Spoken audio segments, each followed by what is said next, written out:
CCN news में आज बातचीत करने के लिए हमारे साथ मौजूद हैं नगर पालिका की पूर्व अध्यक्ष और महिला कांग्रेस में लंबे समय तक जिन्होंने अध्यक्ष का दायित्व निभाया और वर्तमान में पीसीसी मेंबर हैं और महिला कांग्रेस में प्रदेश महासचिव के पद पर हैं। अपने कार्यक्रमों से लगातार जनता में सुर्खियों में बनी रहती हैं। ऐसी हमारी महिला नेता, महिला कांग्रेस की बड़ी लीडर हैं गीता रावल जी। उनसे हम बातचीत करेंगे कि वर्तमान में वो उनकी क्या योजनाएं हैं, भविष्य के वो क्या करने वाली हैं और इसी सब बातों पर चर्चा करेंगे। अध्यक्ष जी, आपका स्वागत है हमारे चैनल में।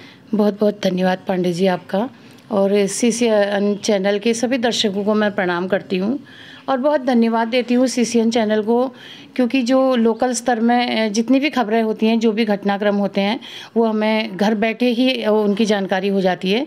इसके लिए सीसीएन को बहुत बहुत बधाइयाँ भी देती हूँ भविष्य के लिए। बहुत बहुत धन्यवाद आपका। अरे जी, आजकल देखा जा रहा है आप लगातार चर्चाओं में रहती हैं, सुर्खियों में रहती हैं, राजनीतिक तौर पर, सामाजिक तौर पर, कई सामाजिक आंदोलन में, रेल संघर्ष समिति से आप जुड़ी रहती हैं।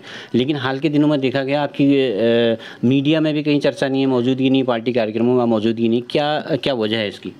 नहीं, ये मेरा व्यक्तिगत, क्योंकि समयाभाव के कारण मैं पार्टी कार्यक्रमों में सम्मिलित नहीं हो पा रही हूँ कुछ समय से।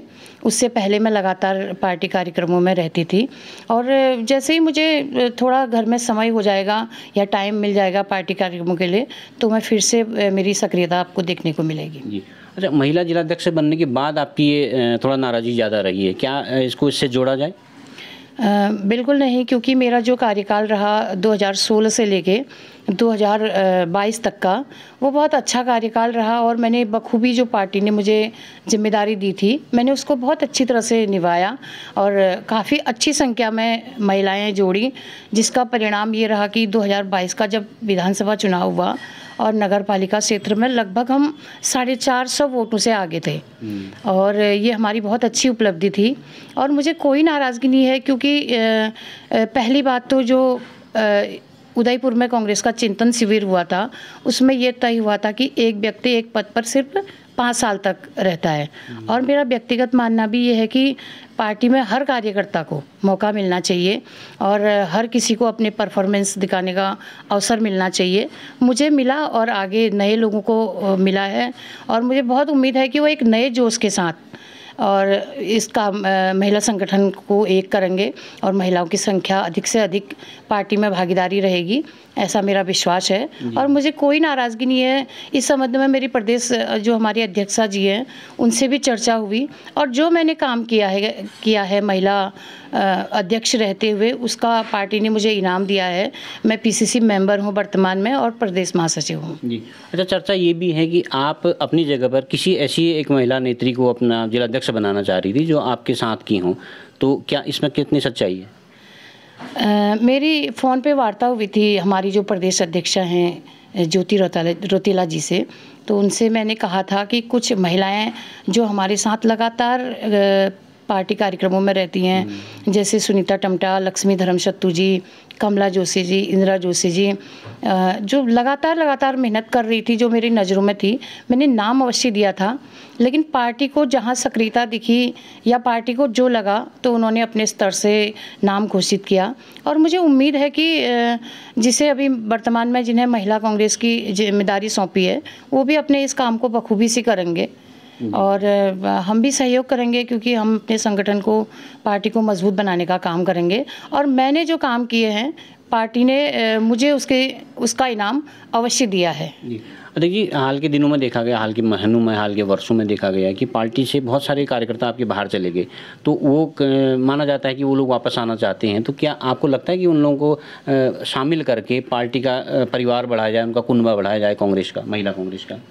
बिल्कुल, मुझे ऐसा लगता है कि काफ़ी लोग विधानसभा चुनाव के दौरान और 2018 में जो नगर पालिका का चुनाव हुआ था, उसके दौरान काफ़ी हमारे जो वरिष्ठ लोग थे, जिन्होंने बागेश्वर में कांग्रेस को मजबूत करने के लिए हमेशा काम किया था, वो लोग कुछ कारणों से नाराज़ होके किसी दूसरी पार्टी में तो नहीं गए, पर उन्होंने अपनी सक्रियता कम कर दी थी।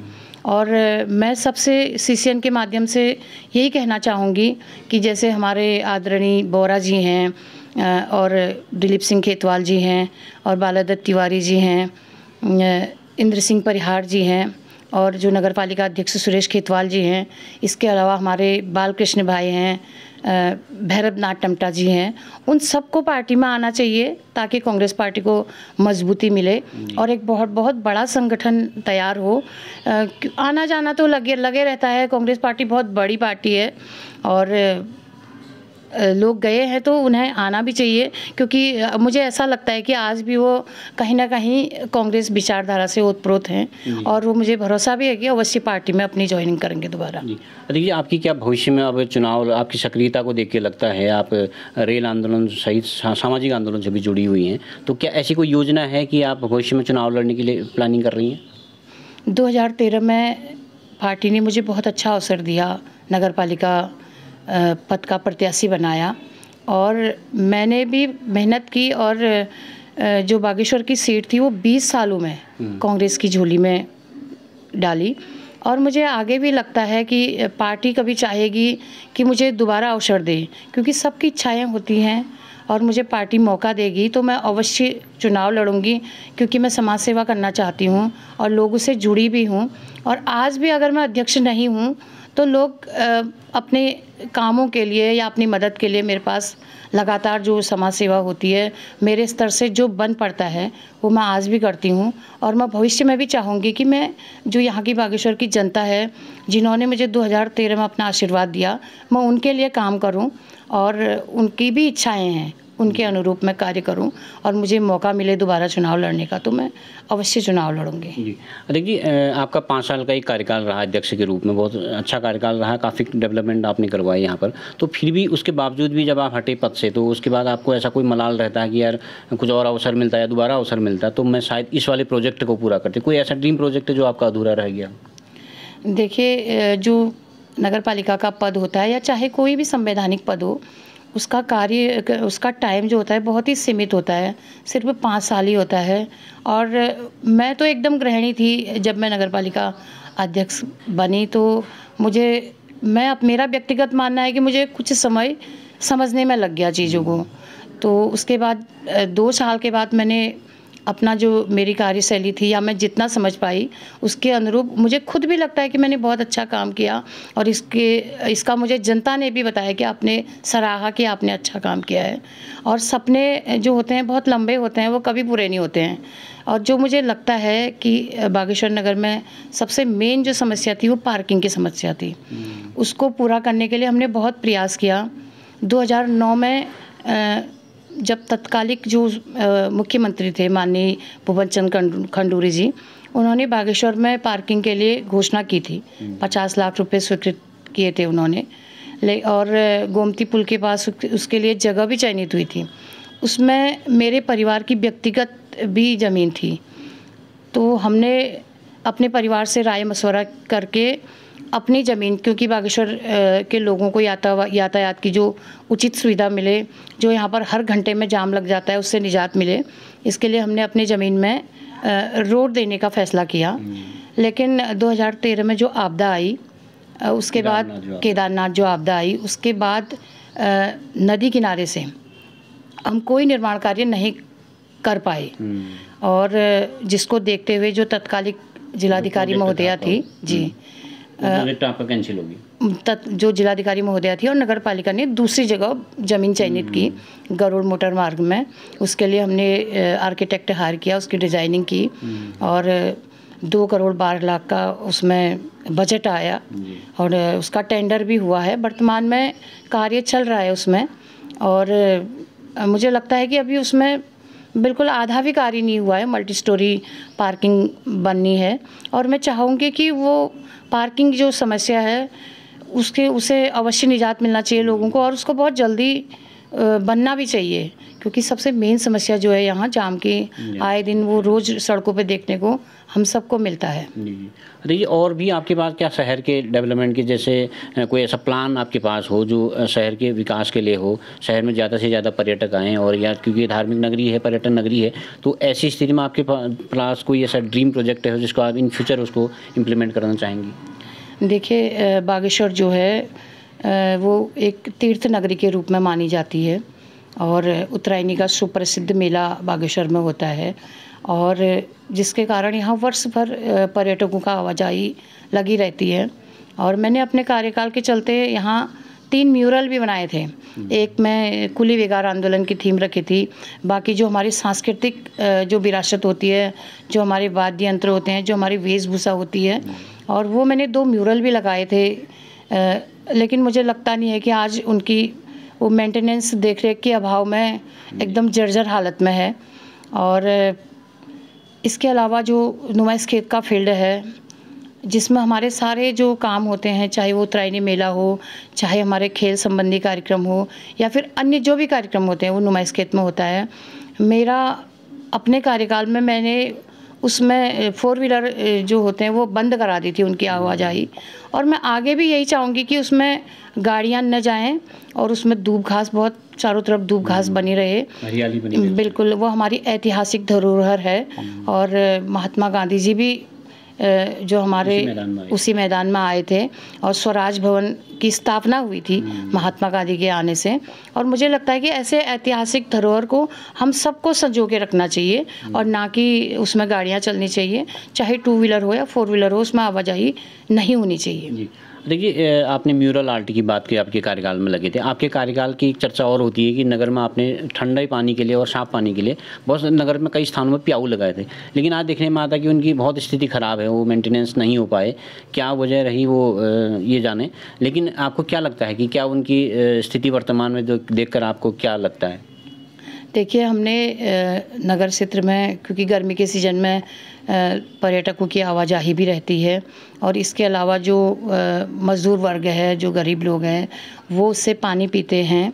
उसको देखते हुए हमने लगभग 10 स्थान चयनित किए थे, और 10 जगह हमने वाटर प्यूरीफायर लगाए थे। और जब तक का मेरा कार्यकाल था, तब तक लगातार उसमें मेंटेनेंस भी की और लोगों ने पानी पिया।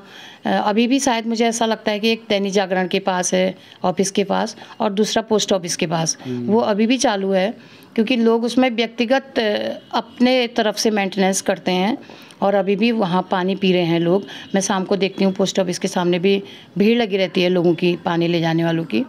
और कई बार मैं नागरिक समिति की सदस्य भी हूँ, और कई बार मैंने ये मुद्दा जिलाधिकारी महोदय के सामने भी उठाया, और मैंने नगर पालिका के अधिशासी अधिकारी को अवगत भी कराया, कई बार फ़ोन में भी वार्ता हुई।